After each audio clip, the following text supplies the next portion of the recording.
ఈ శిలాజిత్ అనేది ఒక అద్భుతం అమ్మ. అది రాతి మదం. అంటే బాగా ఎక్కువ వేడికి రాయి పగిలి దాని నుంచి ఒక జిగురు వస్తుందమ్మా. జూన్ నెలలో రాయి స్టోన్స్ నుంచి దాన్ని కలెక్ట్ చేస్తారు. అది శిలాజిత్.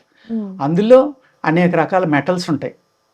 అంటే ఐరన్ ఉంది, బంగారం మిక్స్ అయిన రాయి అయితే బంగారం ఉంటుంది, వెండి మిక్స్ అయిన రాయి అయితే వెండి ఉంటుంది, సిలికా ఉంటుంది, కార్బన్ ఉంటుంది, అన్ని రకాలు ఉంటాయి అన్నమాట.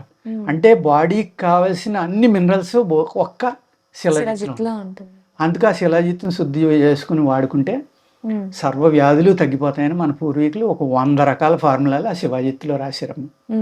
ఆ శిలాజిత్ అనేది ఎలా వాడుకోవాలి, మళ్ళీ విషానికి ఎలా వాడాలి, కీళ్ళ నొప్పులకి ఎలా వాడాలి, ఎముకలు ఎత్తుకోవాలి.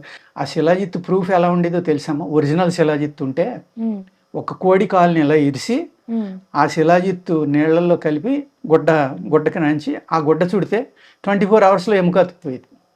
మళ్ళీ పరిగెత్తేయాలి ఆ కోడి. అది శిలాజిత్.